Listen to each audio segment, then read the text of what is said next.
Yeah, wrong, bro. There's a whole fleet of them. Look on the SA. My gosh. They're all going against the wind. The wind's 120 knots from the west. Oh, big dude.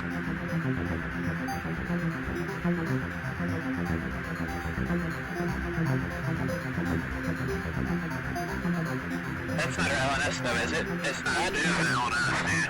Well, if there's a... Look at this thing. It's rotating. Joining us once again on the show is Frank Milburn. He's a former British paratrooper, Five Eyes Intelcom, and now an affiliated researcher at the Begin Sadat Center for Strategic Studies. Frank, welcome back to the show. Thanks, guys. It's nice to be back. So earlier this month, you had presented at a conference in Dubai. Could you tell us about what you did there, like as a presenter? And just as a reminder, if you're looking for our discussion of Frank's research to this point, you can listen back to episode 20 when we had him on as a guest before. Yeah, certainly. It was the Intersec sort of a global security leaders conference. It looked at sort of security issues, homeland security mainly, technologies. It's the largest kind of conference of its kind. Unfortunately, this year there was a lot of people who couldn't make it, and it was the lady who runs it, Anna, who organised the conference. It was a real nightmare for her, so I have to give her a big shout out, because there are lots of people who were either ill with COVID or couldn't make it because of COVID regulations and just the complete hassle of flying. So I actually attended virtually. I started off with a panel. I was on a panel about resilience for security companies, but also general logistics and businesses in general, which was actually quite pertinent, because it was all about how COVID has affected people's businesses and not being able to sort of deliver consultancy and logistics in person. So I was on that panel with Air Marshal Edward Stringer, who is the former Director General of the UK Defence Academy. And also on the panel was General Sir Nick Carter, former head of the UK Defence Staff, and there was a couple of other professionals there too. So that was a very, very interesting panel, and I was honoured to be on it. And then I was slated to do a lot more stuff, but I had to do it virtually. I was going to actually share the third day, which was the Saudi Arabia day, but unfortunately I couldn't make it. And so I gave a presentation on next generation kind of aerospace technologies, and I snuck UAP in there. What did you have to offer that audience on the topic of UAP? I mean, you and I understand the direct relevance, but how do you convince a serious audience like the one that you were in front of there? Well, I don't think I really had to do any convincing. I mean, I sent my slide pack to Anna, the very nice lady who organized the conference, first, because I want to deliver things that they want to listen to. She said, no, that's really, really great, because I didn't really have to persuade anybody, because all the declassified documents that I referenced and all the UAP programs that I had, and looking at advanced aerospace technologies, all the defense intelligence reference documents, all 38 of them, right? There's so much declassified stuff now, like the British Condign report as well, which is talking about UAP, and that the British were interested in like novel applications for the technology.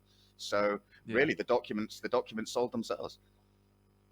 And there's also a long history of sightings and encounters in that region. I mean, it like any military in that region is going to be aware of like the Tehran incident, for example. And exactly. And I mean, I couched it in terms of like the applications. It was less about UAP, and it was more about the applications of this technology exists. Sure. This is what different programs have been saying about it. These are the declassified docs. You can see from the 1960s that the Americans and the Brits and others have been very, very interested in things like anti-gravity. How will this change the world effectively in terms, in military terms, aerospace terms, but also for, homeland security, homeland defense, and also as well, not just in the sort of military and security spheres, but also, in sort of, health and safety. If you're looking like, refineries, if you could have, kind of like a UAP, it can loiter like almost indefinitely. So there's all kinds of applications there as well for, protecting infrastructure. So that's really the way I couched it. And also in terms of, how would it change the world of transport, those types of things, energy, all these different, sort of, game-changing paradigms. Do you think that that's an opportunity that would have been possible even just a few years ago? Yeah, I'm just not so sure about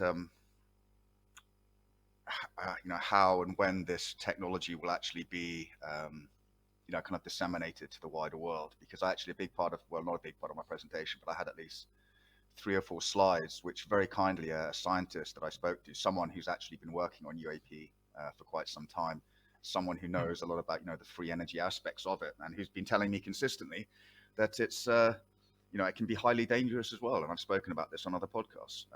The ability to produce unlimited free energy. And if you look at the Tic Tac report, which was done by the SCU, the Scientific Coalition for UAP Studies, who I'm a member of. So they did an analysis of the Tic Tac in the Nimitz case, and they said that it had a parabolic trajectory.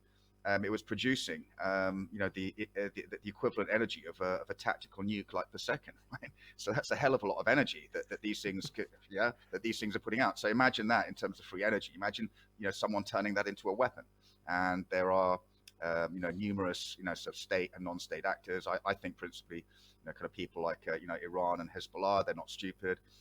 They've been up to all sorts of no good for years and years, and they certainly have the resources and the brain power to be able to harness those kind of technologies. Hezbollah has been very effective in contravening sort of sanctions regulations to smuggle parts for Iran's various programs. So these people aren't stupid. So I just wonder, people, they sort of bleat on about free energy and how it will change the world. Yeah, that's all great, but you have to think about the dying side as well, because with great technology comes great responsibility. And I'm just not so sure that the human race is kind of ready for that yet. I mean, obviously it's not for me to say, right?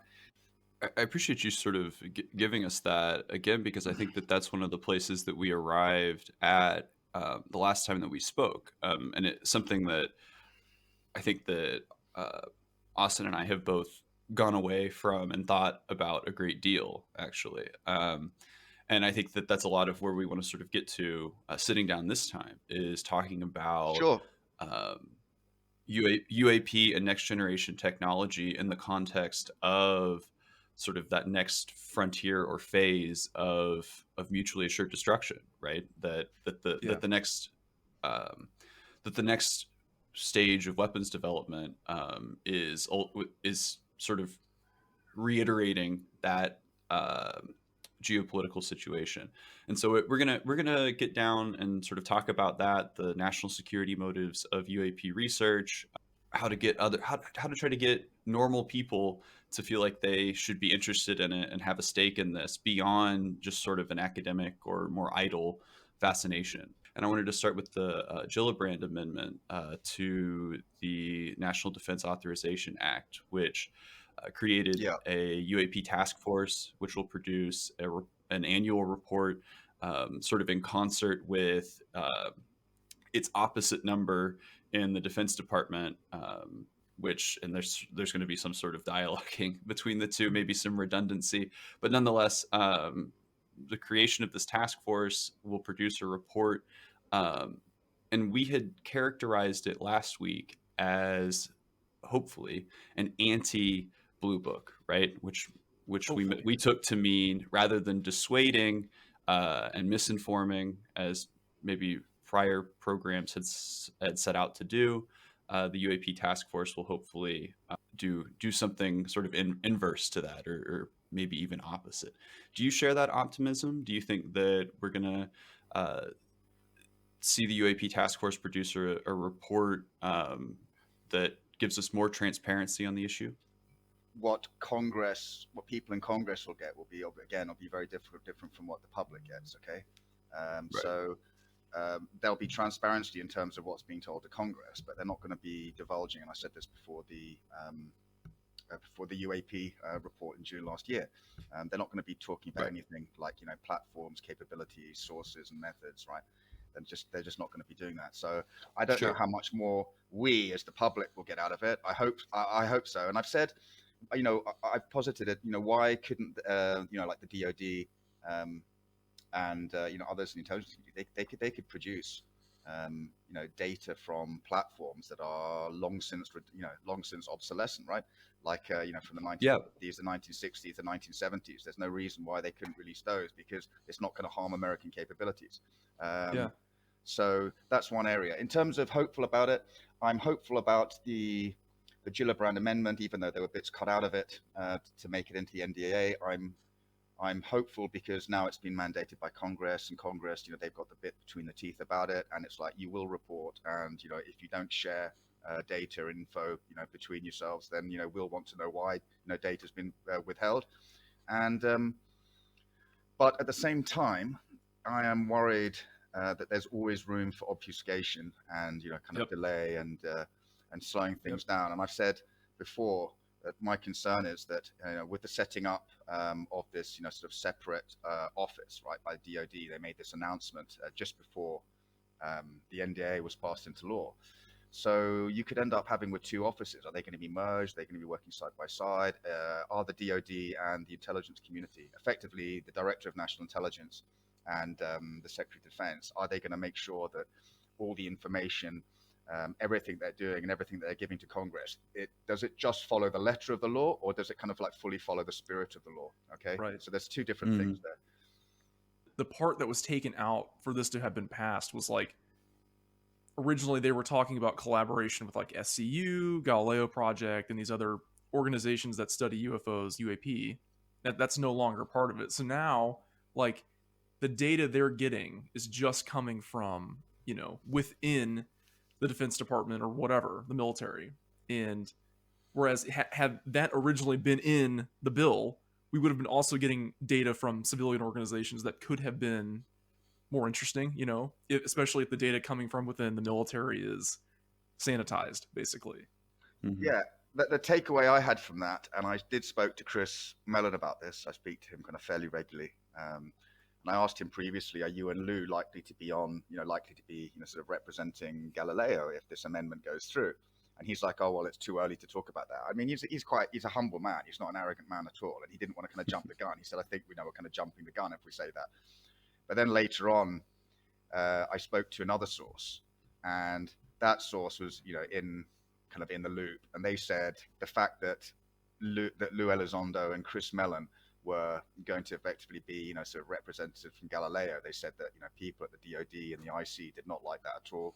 And then they had security issues. But my point was, well, people like Rich Hoffman, they already have a security clearance, right? He works for the US government already. He works for the US Army, right, at Redstone Arsenal. So that's using the security kind of clearance angle isn't good. I think for the takeaway that I got from that was just more, the DoD and the IC didn't want to have more oversight, is what they didn't want, and they didn't want Mellon and Elizondo anywhere near it. What do you, as a former member of the intelligence community, make of people like Lou Elizondo who hold clearances and yet have this sort of public-facing role, which is oftentimes portrayed by certain people, like, in the press and the public, as like antagonistic? You'll see some people will go as far as to say, oh, Lou Elizondo has gone rogue against, the State Department or the Intelcom or something. But of course that can't be the case, right? That he's operating, within his role as, as a within the State Department. Is Lou Elizondo going rogue, or is he fulfilling a function within the government? No, I don't think he's gone rogue at all. I think, look, I'm biased. I don't know the man personally, but Chris Mellon knows him obviously very well, and I speak to Chris, fairly regularly. Chris is, I think, as far as I can tell, he's a completely straight up guy. I trust his judgment. I'd say he's, Lou and Chris, for me, are American patriots. Okay, they want to do the best for their country. Okay, they're using the transparency issue to effectively move the UAP programs along, because they don't want to see China and Russia getting there. But yeah, I don't see any problem. I don't think Lou's gone rogue. He's just pointed out, and with his resignation, he's pointed out a major flaw in the system. It's like, these technologies exist. We're not properly looking at it. People are being ridiculed for reporting it. And, we need to get on top of it. Like with the Harry Reid letter, it's like, if we don't get on top of this, then basically it'll be catastrophic and game changing if adversaries do, like Russia and China. So I don't think Lou's gone rogue. I think he's basically taken a massive hit to himself and for his family. Everything that he's done, he's made a huge sacrifice. I mean, he's really fallen on his sword. In my humble opinion, he's fallen on his sword basically to save his country. That's the way that I look at it. Now, there's all this kind of nonsense that people have had from the start about, he's part of some, he's part of some sort of, deep government program because of his background. Well, you can say that about me as well, right?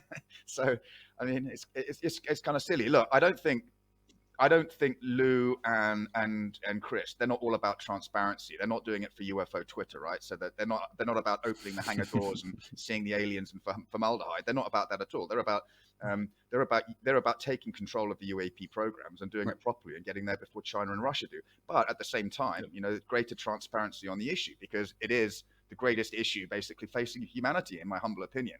And we have a right to know if there are other entities out there, if there's other intelligent life, and have there been interactions with them, and what does that say about our place in the universe? What's our relationship with them? I mean, all these things we have a right to know as the public. Just we don't have a right to know if it affects national security, unfortunately. So, they walk a very fine line. Right, absolutely. And I think we sort of we kind of have a similar understanding of it as well, that they represent a faction. Essentially, right? So that they're what? Okay, well then, Frank, what would you say to people within the American state who would take up a position in opposition to Lou Elizondo and Christopher Mellon and their project, possibly even on the very grounds that you say that some of this information should be kept secret? Other people might say that it should must all be kept secret for the very same reasons. What would I say to them? Well, look, I don't have. Surely they're out there, right? You're talking about kind of like the gatekeepers that people refer to. Yeah, like so. If it's necessary for Lou Elizondo to fall on his sword, then that implies that there are people within the state who would oppose that agenda. People, if you're talking about the so-called gatekeepers, okay, and I don't know any of them, I'll tell you that straight off. Sure. I think there'd be two aspects to that. One would be there's the genuine concern about releasing these technologies, and especially things like free energy, which all sounds great, in a kind of a kumbaya context, but actually there's some very very dire ramifications for the release of those types of technologies. I think the other issue is because there's been so much sort of skullduggery over the years. Like, these guys know where the bodies are buried. Certain aerospace companies have benefited where others haven't. So you're looking at, potentially, billions and billions in lawsuits because one company is advanced, the other hasn't. I mean, imagine if you suddenly had like this game-changing paradigm tomorrow with, free energy, and you had UAP like craft flying between New York and London. Imagine the companies that haven't been able to cash in on that technology, right? So they're going to have, that's basically unfair market competition, right? So, and I think also as well, these guys, or certainly their predecessors, they know where all the bodies are buried and all the bad things that have been done, whether it's Forrestal or others. So they know where the bodies are buried and what's been done to people like McDonald and others. They know what's been done to them. So that's another thing, covering up criminality. I would say to them, time to look at the big picture, maybe, although they will probably argue that they do. And it's like, UAP programs haven't advanced sufficiently because it's so compartmentalized, and you need to have a kind of Manhattan-style project, like a big Manhattan project too, to stitch all those together, so that if somebody in one special access program hits a stumbling block, then they can actually, somebody over them who has Overwatch can kind of cross-pollinate so that they can make advances. And I think that's, in my humble opinion, that's what Lou Elizondo and Chris Mellon are about. They're about getting that program. If you look at my second paper, American Development of Technology, a fait accompli, Jay at Project Unity, I asked him to ask, he said, do you want to ask some questions of Elizondo? So we asked him, how likely did you think it would be that, Congress would provide funding for such a program? And he said, well, I think once they get interested in the issue and they realize how important it is, then it will be a fait accompli. Those are the words that he used. And that's what I used in the title of my paper. So I think that's what he and Mellon are about. So last time, and this we've already done it a little bit, we've talked about it on episode 20 as well, about the danger posed by disseminating the tech, and this sort of paradox between the necessity of developing it and the pitfalls and the dangers of it. I know that we had sort of sparred this point last time to the extent that I had said that even with a Manhattan style project, right, taking that as an example, it's incredibly likely that even doing that will make it possible for other actors to access the technology. That's inevitably what happened with nuclear technology following the Manhattan Project. Can we trust states to deploy this new weapons platform solely as a deterrent? If you're talking about the United States, yes. I mean, assuming that the United States doesn't become a fascist dictatorship in the in the next kind of like 2 decades, and assuming that the United States doesn't kind of slip into civil war and one faction has access to this technology. I think if you put it in the hands of Russia or China, then you'd see them in Ukraine tomorrow, and you'd see them in Taiwan tomorrow, and possibly the rest of the world. So, I mean, if you look at the Americans, and people can bitch and moan about the Americans and the Brits and the nasty West and all the nasty things that they've done over the years, but basically since World War II and before World War II, well, from World War I, effectively, they've tried to maintain an international rules-based system. It's in America and the West interest more to trade and do commerce. Okay, it's on their terms, but war is kind of the fly in the ointment. If you do that, they are not revisionist powers, and lack of revision means relative peace and stability in the world. Now, obviously, if you have a Marxist view of international relations, then you're not going to like what I'm saying, but this is what I'm saying. I've talked to a scientist. Would you like me to go through some of the things they told me about free energy? Because I've got some pretty detailed information from them. They're saying to me that free energy is potentially just as dangerous as it might be beneficial, especially at the earliest stages of development. Okay, so free energy is the theoretical harvesting of useful energy from the vacuum. So a lot of people say that the development of free energy is being suppressed, and they talk about big oil or big brother, and they cite the motivations of greed and control. But actually, what I'm told that it's much more about the risk aspects. And then the scientist actually said to me, as we know that space-time is able to both expand and contract, pushing the limits of metric engineering risks, pushing the limits of metric engineering risks potentially catastrophic expansion, explosion, or contraction, or implosion events of the fabric of space-time itself. Yeah. When I hear you make that point, though, I'm reminded of the types of things that PR outlets had to say about nuclear power.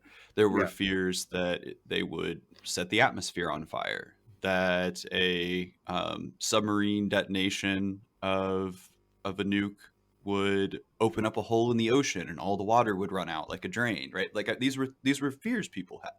And a lot of them were well-founded. There was good reason to fear nuclear technology. There's good reason to fear the next generation, weapons platform represented in the unidentified aerial phenomenon. Do you see UAP tech as representing just sort of an intensification of the existing kind of paradigm under nuclear weapons, or do you think that it really represents a meaningful sort of shift? I mean, there've been hundreds of nuclear detonations, right? Tests, and obviously the live ones on Hiroshima and Nagasaki, unfortunately. And you look at some of the Pacific atolls, which are majorly messed up, right? You look at Fukushima, that's majorly messed up. Now take that to a whole new level. Imagine you start messing around with the expansion and contraction of space, tearing a hole in the fabric of space-time, creating a black hole that can literally destroy the Earth. I mean, let's remind ourselves about the report that I mentioned by SCU, saying that every second the Tic Tac was producing energy equivalent to the detonation of a tactical nuke. So we're talking orders of magnitude of power, like much higher than nukes. Yeah. And far more destructive. I mean, I'm told that they make nukes look like firecrackers. And I'm told by by one scientist that this is the potential risks of free energy are the types of thing they told me that they'd sometimes just want to tear up their notebooks, and they just want to try and bury it because they're so worried about it. It keeps them up at night. I think people, as with any new technology, and the key point they're saying is, they say, if we want this technology, a broad and well-funded basic science effort must be the first step. So let's understand it before we just chuck it out there. Right. I wonder if this sort of lends credence to, if it's to be believed, the Wilson Davis memo leak. We've had this technology, for 70 years or whatever, and there's been little to no sort of advancement in understanding it. And I wonder how much the danger of the technology itself has hindered our ability to like really understand it, because it's like, oh, we're messing with something, you know, that could, as you've said, rip a hole in the fabric of space-time and create a black hole and that sort of thing. And so people are, while they want to understand it, they're also hesitant to do too much at once to understand it. Yeah, I agree. But I mean, you only have to find some kind of, you know, nihilistic cult like, I don't know, maybe, you know, Islamic State, right? You know, they were pretty well resourced at one stage. I mean, would you want to have someone like them who had access to scientists maybe and could produce some kind of device, and, you know, like half of Europe or half of, you know, the Middle East disappears? I heard you say something interesting about the type of technology that might be used in something we've come to call Havana syndrome. Yeah. And it seemed that you had stopped just short maybe of ascribing that technology to this next generation weapons platform. Can I push you a little further on that? Yeah, sure. No, I think the directed energy weapons that I was talking about, you know, everything from sort of man-portable to, you know, hacking of phones and routers to change frequencies. Yeah, I wasn't attributing those to UAP. Now, there are similar kind of syndromes that appears to be affecting people who have been in close proximity with UAP, and we know from Dr. Gary Nolan's research, we know from Kit Green's research, we know from the Project Condign as well, and also from Unconventional Flying Objects by Dr. Paul Hill, you know, which he was working on in the late 1960s. We know that UAP can have very deleterious effects on people, and there have been, you know, cases like Cash Landrum in 1967, I believe it was, in Manitoba, where that guy, you know, got burnt badly, you know, got a big burn across his chest from being too close to a UAP powering up. Now, I was talking about the directed energy weapon, microwave energy, in terms of you know, hostile actors. I think UAP, it derives more with UAP. It seems to be like, you know, radioactive and or effects are caused to, you know, humans, animals, and, you know, like machinery, electronics, as a result of being in proximity to the craft's you know, kind of energy field, effectively. But you don't think that type of microwave technology, or at least, or that its delivery mechanism, you don't think that's downstream of next generation technologies in the hands of Russian or Chinese actors?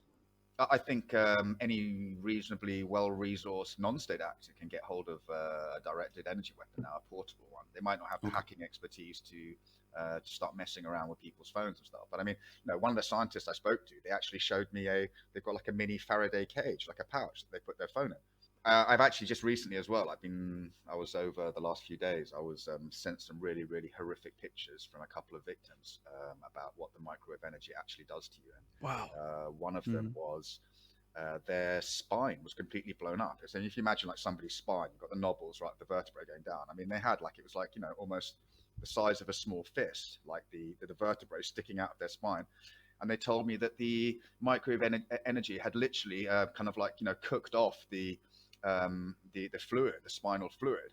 So then they said you feel something kind of go pop, and it starts running down the back of your throat, and then all this kind of like salty kind of fluid, and then that goes on for like weeks and weeks, and then you get like really, really bad irritation of the throat, and literally your spine, you're in agony, right?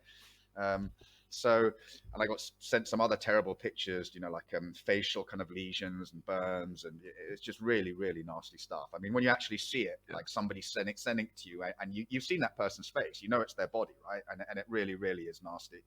The Havana syndrome has been like the most equally fascinating and like frustrating thing to read about in the press, because like just yesterday or the day before, I read an article on like Politico, and the CIA announced, oh, we don't think this is, you know, from a state actor, basically. I think that's disinformation. In fact, I'd say I know it's disinformation. Yeah, I mean, and then months ago we had articles coming out from American agencies basically contradicting that statement, and then they just did a complete 180. Well, Bob Maguire, I didn't mention this before, but I mean, you know, he was at the Institute for Defense Analyses, right, which is like, you know, the think tank for, you know, the American intelligence community, right, for 27 years, and he's obviously a very, very brilliant guy. We had some conversations, and I didn't mention it because he hadn't said it in public, but he said it on Twitter. He just basically said, yeah, you know, when I was in the embassy in Moscow in the 90s, you know, the Russians were messing around with directed energy weapons. So these things have been around for some time. You know, if you take that, I mean, a lot of the stuff we heard in the press as well, that it was kind of like acoustic energy that was being projected. giving people nausea and stuff like that. But actually, Mm-hmm. I'm told by the scientists I speak to, it's like slow murder. Basically, you can't leave a trail of dead bodies. So if you want to go after the scientist, you basically, you kind of like you degrade them slowly over time, and it's like a slow death. It's torture. And that way you're operating, the hostile actor is operating in the gray zone. You're not like, overtly killing somebody. It's not like, doing a shoot, sniping at somebody through a window, and they've got like, they've got a third eye, right? From a bullet in their head. That's an interesting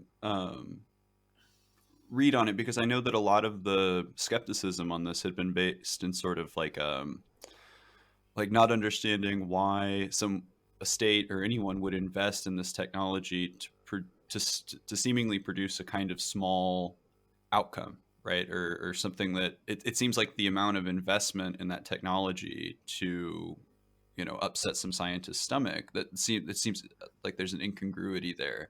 And so I think that's the source of a lot of people's skepticism, and especially because I think a lot of what the Intelcom and what the state had said a few months ago was that they weren't sure like how the tech could exist necessarily, right? Or what the delivery method would be, or how these things were being accomplished, especially like in Havana. And so I think that gave people a lot of space to then say, well, if we don't have this tech, right, then how could someone else have it, essentially? Well, I don't think the technology itself is that complicated, and the Americans do have it. I mean, if you look at, they've got the U.S. military, they've got directed energy weapons, non-lethal directed energy weapons using acoustics. I mean, it's not, from a scientific perspective, it's not that complicated. I'm told now that the kind of like the vehicle portable kind of directed energy weapons, where you had to kind of like, aim it at somebody in a building or through a window, that now, kind of like non-state actors can get hold of those if they're reasonably well resourced, and that now the delivery method of choice effectively is to use is to hack, like a router or hack a phone, because then you don't even have to have line of sight to your target, and your saboteurs, your intelligence officers don't have to be anywhere near the target. They can be sitting in Beijing somewhere, right? So well, and there's law enforcement in the United States that have tech that allows them to remotely access people's phones and things like that. So that, I think I had a similar reaction listening to that critique. And I'm sorry, I mean I just think I'd say like basically hogwash when the CIA says we're not attributing to a hostile actor, because I mean they're not doing it to themselves, are they? So who is doing it? It's not some kid playing with like a super high power kind of amplifier, is it? Like near the American embassy and near the embassy in Havana and near the consulates in China, right? Somebody's up to no good. To what extent do you think the United States is engaged in counter surveillance to keep an eye on the progress that China and Russia are making, and to sort of engage in this war of knowledge that we're talking about on behalf of the West and the Anglo-American coalition, et cetera, et cetera? Well, I don't know is the answer. Sure, but it doesn't look too great considering all the kind of obfuscation that's gone on all the years. What I suspect is that maybe very small parts of the IC were looking at it, but don't forget my first paper.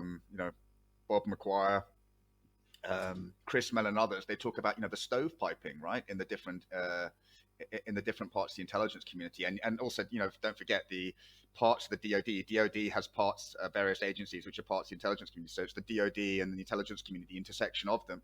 But that stovepiping that went on for years and years. So if they're not looking at UAP properly, I'm just and basically ridiculing it and not taking it seriously, then how seriously would they take the Russian program? I mean, Elizondo's talked about it and said, we talked with the Russians in after the 90s, and George Knapp went there and got a load of files. I'm actually talking to him tomorrow, but I'm not sure how seriously the Americans were taking the Russian and the Chinese program. We know that the Brits did, because the Brits looked at it in Project Condign, and they actually referenced this guy Colonel Sokolov, who was saying not only did we in Russia consider, or the Soviet Union consider, UAP a threat, and that we'd actually lost aircraft. Sokolov also said that the Russians, the Soviets, wanted to understand these technologies, because if they could, then they'd get ahead of America. And Dr. Hal Puthoff has said the same thing about the Thread 3 documents that came out of Russia. He said the Russians, the Soviets and the Russians had the same fear that we did, that the Americans would get ahead or the Russians would get ahead. So I hope it's been taken seriously, and I hope now it's going to be taken a lot more seriously. Chinese and potential Russian development of these technologies. I don't know what your opinion is, Frank, on Tom DeLonge, but I remember when To the Stars was being sort of created, and Tom was kind of doing these interviews. Like he made some comment about being told that the original reason the Cold War didn't go hot was because of like collaboration between U.S. and Soviet scientists on this topic. And it's like, it's interesting to hear that, yet we have like Dr. Hal Puthoff is like on, I think he's still a part of To the Stars. I don't know. I don't know what to make of information like that, whether or not that's true or just absolute disinformation. So, well, we've also heard from, there was that great Russian documentary about underwater unidentified submerged objects, which they call quackers or quackers or something. And I mean, it's a very badly dubbed kind of documentary, and the titles, the subtitles are terrible. But there is some indication in that they're saying the Soviets, former Soviet submariners, and they've got all these captains and admirals. They're saying that they lost subs, that the Americans lost subs, and there was some kind of like communication between the British, between the Americans and the Russians, in terms of look, okay. We didn't go after your sub type thing. It was something else. And also Paul Stonehill, who's that researcher who speaks Russian and does a lot of stuff. It's really, really interesting stuff. Yeah, on like Russia and the Far East. Mm-hmm. He has said, that there's been cooperation between the Americans and the Russians on that. I don't know. You see, I find it very difficult to believe that they actually be cooperating on the technology, because obviously they were locked in a kind of existential struggle for survival. So whoever gets that technology first, gets ahead. It would be like, if you're still flying biplanes and the other side now suddenly they manage to start building like, third generation jets like Phantoms, obviously they're going to be ahead, right? So I think it would be more kind of deconfliction, in my humble opinion. It would be more like, look, that wasn't us who took out your sub, or it wasn't us who took out your aircraft, or these objects, these objects that are passing over Russia, they're not ballistic missiles flying in your direction. I think that would be deconfliction.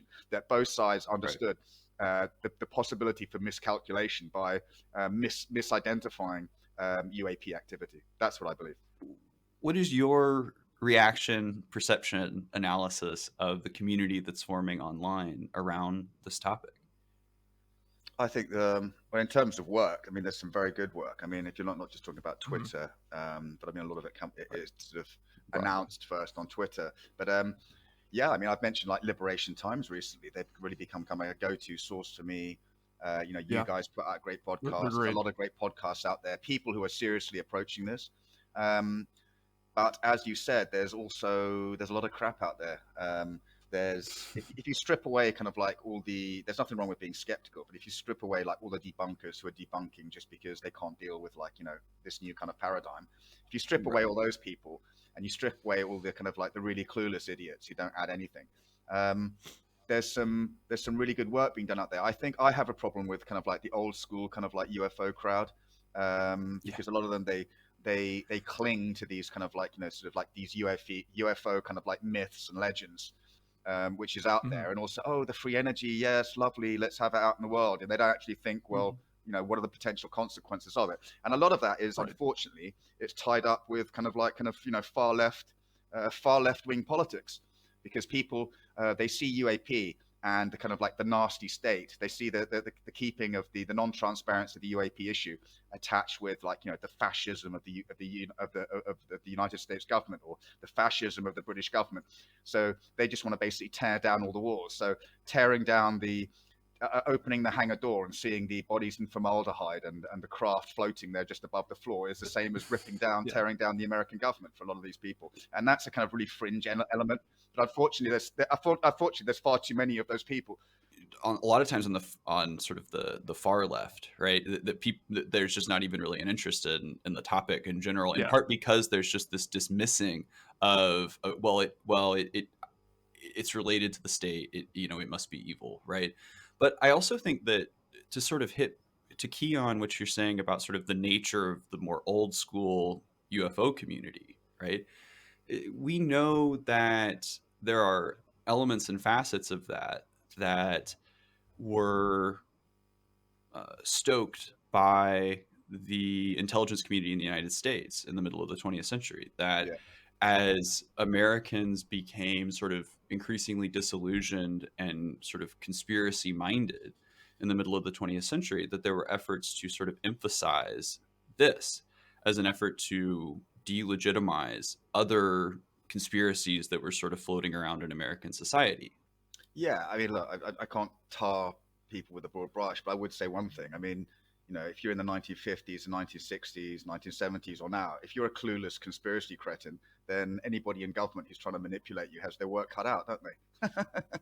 The sort of counterintelligence like aspect of the UFO phenomenon is like there and to be documented. Like I mean, we take our name from COINTELPRO, which the U.S. had sort of among those programs efforts to sort of infiltrate and divide communities in the mid 20th century that were focused and interested in UFOs, right? So like I'm not trying to like to me that's not sort of a like grand conspiracy. It's just that was sort of the counter surveillance, counterintelligence tactic of the day, right? And I think it's had an effect on whatever the UFO community as it existed pre Lua Elizondo.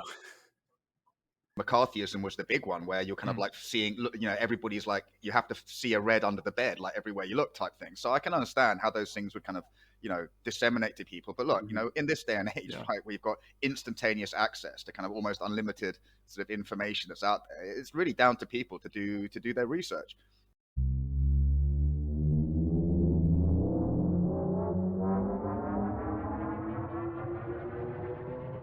If UAP tech is just sort of the next platform of mutually assured destruction, right? Of that sort of framework of keeping balance in geopolitics. And our grip on it, our understanding of this technology is most importantly understood like in the context of containing other great powers, then why should a normal person be interested in that? Doesn't the world sort of already exist on these pretenses?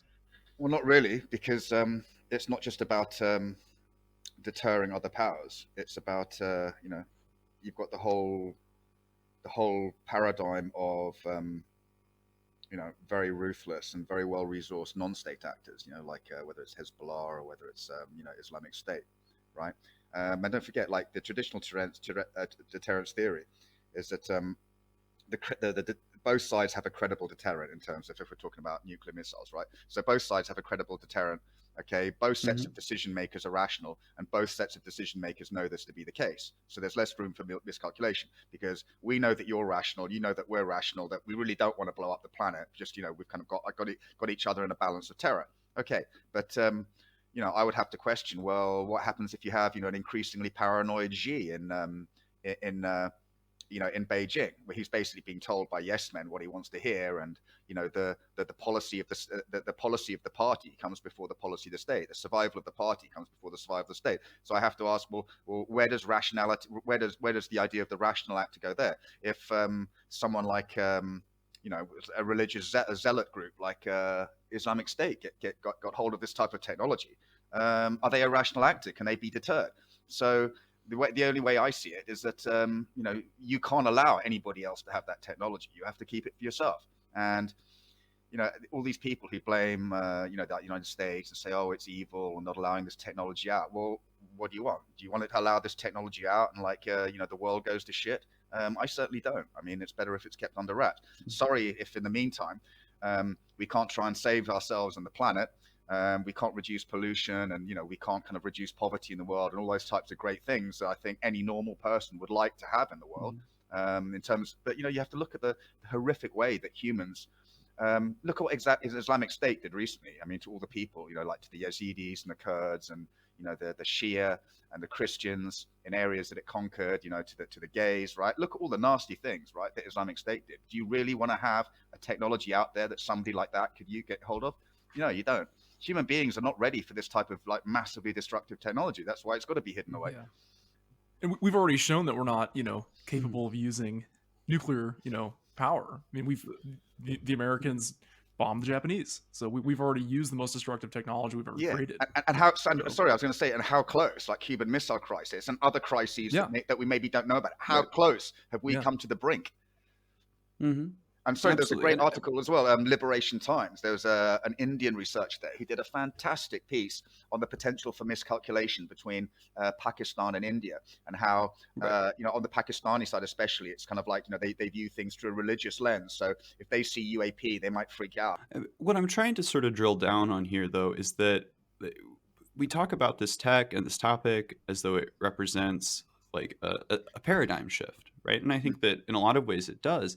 But I think if you sort of lay out what you've just laid out here, that that a normal person is going to be able to say, oh well, I've heard people say that before. Like I've heard people say that about nuclear power, and I'm not making that point to say, oh, therefore we should disclose it. What I'm saying is I'm trying to get down to what about this topic like is a paradigm shift, and if its purpose is ultimately to sort of maintain a geopolitical status quo, to make sure that non-state actors can't get their hands on weapons that we don't want them to have. All of this is basically how the world is currently running. And so from that angle, isn't the tech then the opposite of a paradigm shift? In fact, in that case, the tech represented by UAP is just a reiteration of the world as it currently exists. Like, and so I guess that's what I'm asking you for here is to show me an aspect of this that is a paradigm shift and not just an intensification of the conditions we're already living under.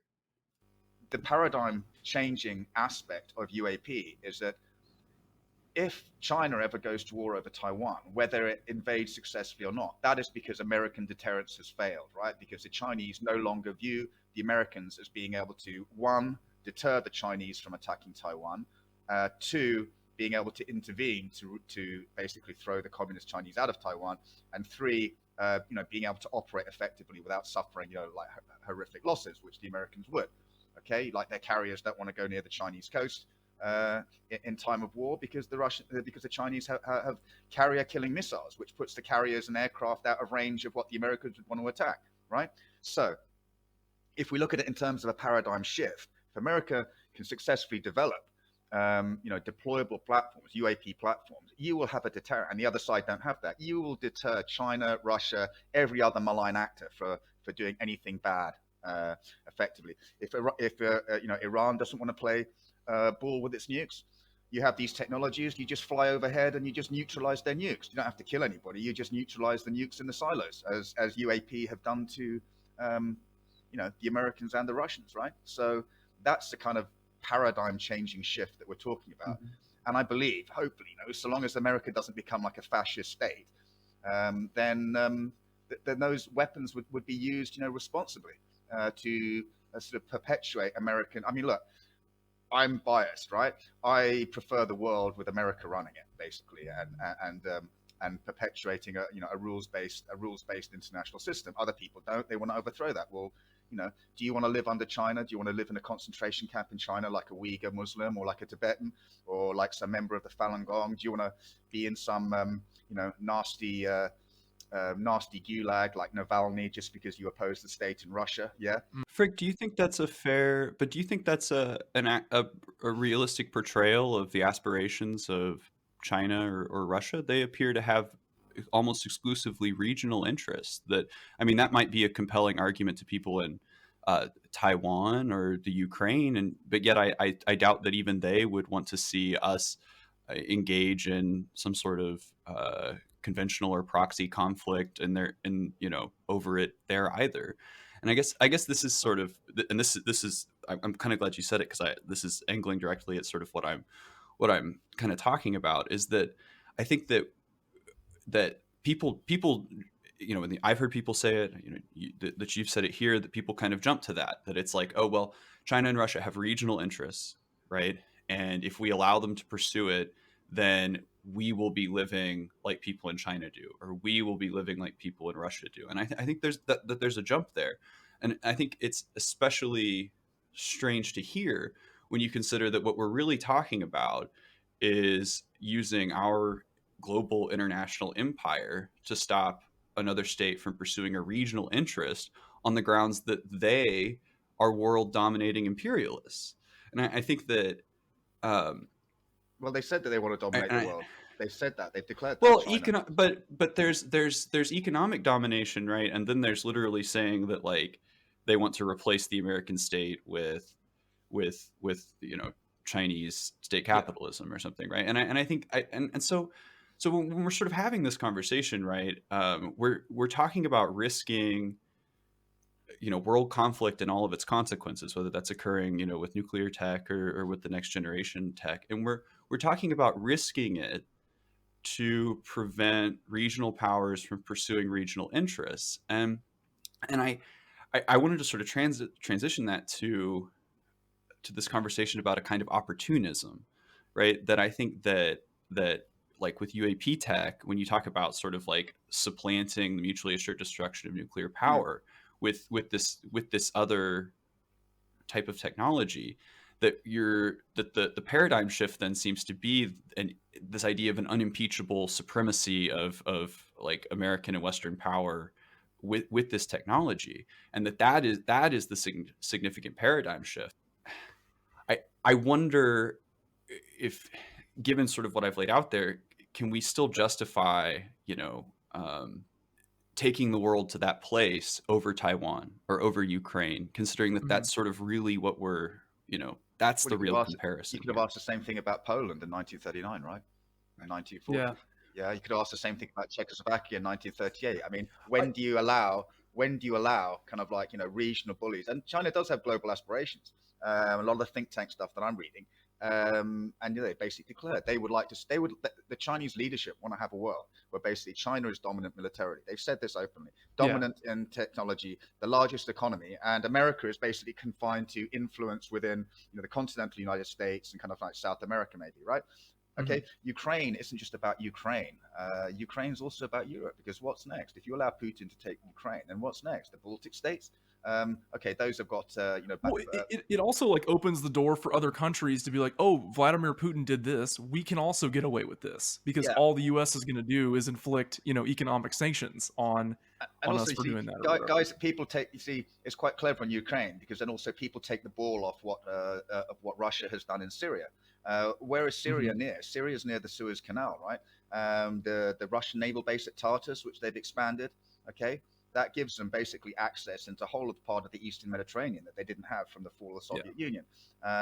So it's extremely worrying. And you have, Russian ships, Russian aircraft equipped with, cruise missiles. They can basically shut down the Eastern Mediterranean. They can attack American forces and Allied forces in Italy, in Spain. They can cause havoc for commerce and shipping in the Suez Canal, the Straits of Gibraltar, with air-launched and ship and submarine-launched cruise missiles with their basing rights that they have in Syria. It's not just about fighting Syria. It's because Syria is a strategic location for them, right? And you have a nice little panoramic view of the whole Levant from there. So people have taken the eye off the ball with that. We're focusing on Ukraine.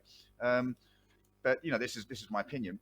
Putin is basically pushing the boat as far as he can. So what happens if there is a high intensity conflict in Ukraine between the Russians and Ukrainians, and the Americans, they start sending forces because they want to protect their NATO allies, because they're thinking if Ukraine falls, then the Baltic states might be next. So what happens if then Xi in Beijing gets the same idea about Taiwan? Well, the Americans can't physically be in with all their assets in two places at once.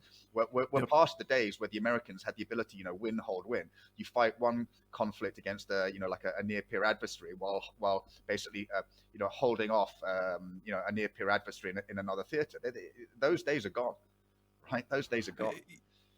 So the parallel that people that you brought up, that I heard many bring up, is the failures of appeasement in the context of the 1930s, right? And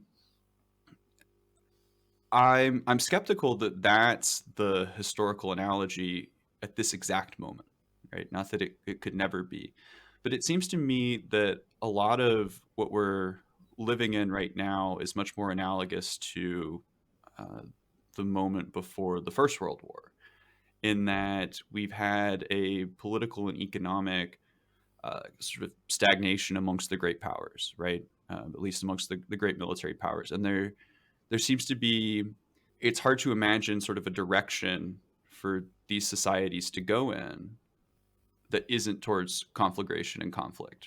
And to me, that reminds me a whole lot of the position that the great powers of Europe found themselves in before the First World War, where it's that, Russia and China, see an opportunity maybe to pursue a regional interest and beyond, possibly. And the United States, as the world hegemon, doesn't want to give that up, right? And that these would be sort of the primary motives, right, of these actors seems to me more analogous to the moment before the First World War. And I'm curious if you feel a similar sort of historical precipice. Yeah, I do. And I mean, or if you have an alternative. No, and I think they're both valid. I mean, whether you look at Hitler in 1938 or 1939, 1940, starting to gobble up like smaller neighbors, or whether you're looking at the Austro-Hungarian, the Habsburg Empire, going into Serbia, right, fighting Serbia effectively, who was a Russian ally, because they felt that it was like their imperial right, and the death of Archduke Ferdinand and all the rest of it. So I think they're analogies. I think the analogy works for both historical examples, because I think both Wilhelmine Germany prior to the First World War was a dissatisfied revisionist power, okay, and it felt basically that it had been snubbed by all the other great powers of the day, and Russia was, a sort of always kind of like the weak great power and seemed to be in kind of decline, and then the revolutions certainly hastened that decline. Okay, in 1917. And I think also, if you look at, Nazi Germany, Hitler came to power. Why? Because the German people, they'd been through a massive recession. Before that, they'd had to pay reparations. They'd suffered horribly after, during the war, the First World War and the Second World War. There's all this kind of resentment that, Germany had been dismembered and, bits of Germany taken away and given to other countries. So I think, there was a sense of grievance and a desire on both the part of Wilhelmine Germany and also Hitler's Germany to basically revise the international system and to break the rules. So I think the analogy works both ways, and I think it definitely works over China. I mean, people forget they committed aggressions against the Taiwanese, right, in the late 50s, the Quemoy and Matsu incidents, right? In 1974, when South Vietnam was fighting, the North Vietnamese, they took some of the Spratly Islands, okay, and then 1979 they invaded their erstwhile ally Vietnam. 1962 they attacked India. They've been expanding and claiming the whole of the South China Sea, and interfering with the regional interests of smaller neighbors. And the Chinese say, oh, we're not going to bully you, but they do bully them. You only have to look at what they're doing to Lithuania, because Lithuania had the balls to basically say to the Taiwanese, right, you can open an office here and call it the Taiwan embassy. Then the Chinese are now putting massive pressure on the Lithuanians and saying, well, okay, anybody doing business or sourcing parts or supplies in Lithuania can't enter the Chinese market. So they are bullying their neighbors, right? The same as Russia's been doing. And you have to stand up for that. So I think there are very definite parallels to both prior to the First World War, prior to the Second World War, and also in terms of the Germans weren't that worried about the Brits, the British Empire.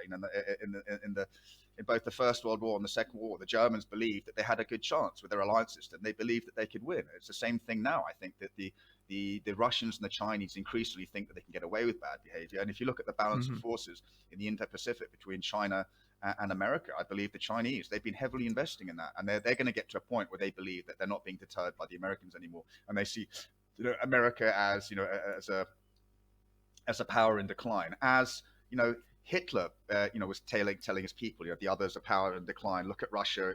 Look at Bolshevik Russia. It's just a rotten structure. You kick in the door and the whole rotten structure will come crashing down. There are parallels, definite historical parallels here. Yeah. Yeah, I'm very worried about a precipice moment. It does very, very much concern me. And, I've got friends who are still in the military and it does worry me. It does worry me, and they're not worried, but they're thinking, it could happen, right? I could be going to war. Yeah. The question I want to ask you to kind of come full circle here a little bit is, being on the precipice, do you think this potentially accelerates the unveiling of next generation tech much sooner than we are anticipating in these documents, or like Dr. Eric Dave is saying, have these by 2050? But if things are about to pop off, that could lead into a global armed conflict, does that does that increase the need for utilizing this technology as a deterrent, basically, to prevent it from getting any worse? I'd say very much so. I mean, you want to use Yeah. the best kit that you've got, right? You want to use the best kit that you've got, and you want the potential enemy to know that the costs of aggression are going to be so high that it's just not going to be worth doing it. Because as soon as you don't have that, then you lose the deterrence value. Now, I would hope that the Americans are going to be getting a shift on to develop these technologies. But look, we're still very early in the NDAA. Okay, now in the NDAA they've said that they want to examine all these technologies, the propulsion, the weaponry, all the rest of it, with a view to establishing a program to funding further research. That's the NDA, but that's only just been signed, and we're kind of like on the precipice now. So I've been told, that the Americans have basically like surveillance platforms that are not kind of full 5 observable tech, but they're kind of they use them for surveillance, but they're not going to want they don't have like kind of deployable 5 observable weapon platforms that they can use. And also this kind of technology, it's not the kind of thing that you want to go down in Russia or China. So they're probably limited in the way that they can use it, and I don't think at the moment it has like a meaningful deterrence value. I mean, the Americans have got a fantastic, with their allies, they've got the by far the most comprehensive and the best intelligence and surveillance system in the world. But I'm just not convinced at the moment that they have the deterrent value, and a lot of it also will be down to the Americans already said, like, we're not going to fight over Ukraine. I don't think anybody in NATO wants to fight over Ukraine. Nobody does. So that's the problem. That's the problem, is how the willingness of Western leaders is perceived, to defend basically like core interests by the likes of Russia, China, and Iran. And you can be sure that if they fold over Ukraine, then every other chancer from North Korea to Iran is going to be sticking their oar in to like stir the pot. This is an independently produced podcast. You can follow us on Twitter at COINTELPROPod and support more of our work on our Patreon page. The link is in the show notes and in our Twitter bio. We'll see you next week on COINTELPRO.